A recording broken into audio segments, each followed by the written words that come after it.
ما حدث مع الدكتور الداعية راتب النابلسي أغرب من الخيال. قبل تحرير سوريا بشهر واحد تواصل النظام البائد مع الشيخ راتب النابلسي وطلبوا منه العودة إلى سوريا وإلى مسجده ومنبره، لكن بشرط واحد: أن يلمع النظام وأن يبرهن للعالم أن هذا النظام البائد والمجرم على حق ومن يحاربه على باطل. وكلنا يعلم أن الشيخ راتب النابلسي كان يقيم بالأردن، وعندما رفض الشيخ راتب النابلسي أن يعود إلى سوريا أو أن يلمع صورة هذا النظام المجرم، فأبدوا شخصيتهم الإجرامية وقالوا له: بعمرك لن ترى سوريا إلا على الخريطة، ليخزيهم الله وتتحرر سوريا ويعود الشيخ راتب النابلسي إلى مسجده مرفوع الرأس ويصبح النظام البائد ورأسه لاجئا في روسيا. والله إن تفكرنا بما حدث مع الشيخ راتب النابلسي لوجدنا إعجازا ورحمة من الله سبحانه وتعالى. فلنشاهد ما الذي حدث مع الشيخ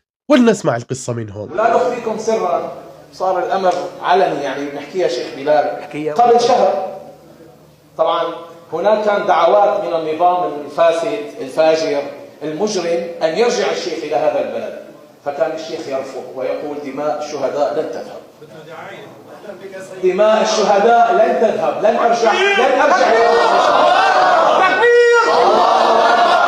آخر مرة من شهر بالضبط، والله من شهر. نشكر الله عز وجل أن ثبت شيخنا على هذا الجواب دائما، من شهر بالضبط أو أقل، ما يشك ذلك، شهر قبل البداية. نعم، شهر قبل الموضوع. أرسلوا له من القصر البائد، القصر الجمهوري، وقالوا له: نحن نرحب بك في هذه البلد والمنبر جاهز لك وتفعل ما تشاء، لك الحرية. فأجبناه يعني بإجابة يعني سامحونا شوي دبلوماسية خوفا على هذا المكان والبناء. قلنا له: الشيخ والله الآن يعني في صحة وعافية، إن شاء الله هيك بس حسن الأمور إن شاء الله بصير خير. فماذا جاء منهم الجواب هؤلاء الظلمة؟ قال: قولوا للشيخ راتب النابلسي لن يرى سوريا إلا على الخريطة. وخسأت أعينهم وقد رآها وقد أراهم الله سوريا على الخريطة لهم، والشيخ جاء إلى بلده بحمد الله تعالى.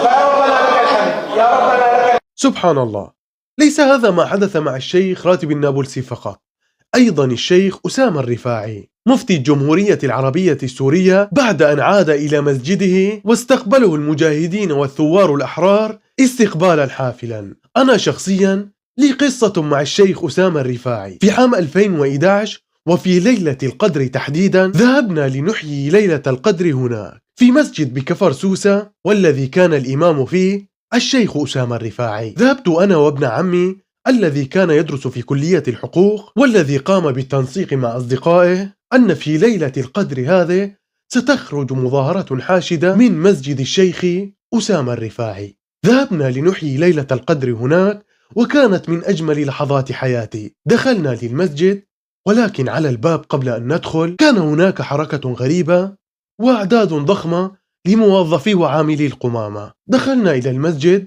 وأحيينا ليلة القدر. كانت ليلة يملأها السكينة والخشوع، وكان الشيخ أسامة الرفاعي يدعو على الظلم والظلمة ويتكلم بكل شجاعة عن 40 عاما من الظلم. فاجأنا فعلا، لم نعتد أن نسمع هذا من الشيوخ والعلماء. الأمور على ما هي عليه، والظلم قائم كما هو منذ 40 سنة أو أكثر، ولم يتغير شيء من الحال. بعد أن انتهت خرجنا من المسجد، وإذ بأعداد ضخمة من الأمن والمخابرات على أبواب المسجد، وعمال القمامة الذين كانوا يقفون يحملون عصيا بأيديهم. أغلقوا أبواب المسجد وبدأوا بإطلاق النار على المصلين، وبدأت الناس بالتكبير والهتاف، والأمن يطلق النار على المصلين. بينما كان هناك حركة ذكية من مسجد آخر على بعد عشرات الأمتار كان يؤمه الشيخ ساري الرفاعي شقيق الشيخ أسامة الرفاعي،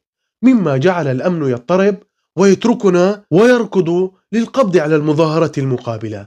فتحت الأبواب واستطعنا الهرب. قطعت الشارع ووقفت أمام بقالة هناك أنظر إلى المسجد وانظر كيف تقوم المخابرات بضرب الناس واعتقالهم، وكنت أراهم يأخذون المعتقلين دون الصعود بالسيارات، يأخذوهم مباشرا إلى فرع الأمن المحاذي للمسجد. وبعد ربع ساعة أتت سيارة جيب سوداء عالية لا تستطيع رؤية ما بداخلها لأن الزجاج حتى باللون الأسود. خرج منها 8 أشخاص يلبسون الأسود يحملون بأيديهم فرودا وسكاكين وعصي. دخلوا إلى المسجد وقاموا بضرب الشيخ ومن وجدوا أمامهم ضربا مبرحا. وقد نقل هذا على قناة الجزيرة وعلى كثير من قنوات العالم، لكن النظام لم يعتقل الشيخ خوفا من الرأي العام في تلك الأيام، واستطاع لاحقا الشيخ خروج من سوريا. هذه البطولات سطرها مسلمو سوريا العزل أمام ترسانة النظام المجرم التي قتلت الشجر والحجر. الحمد لله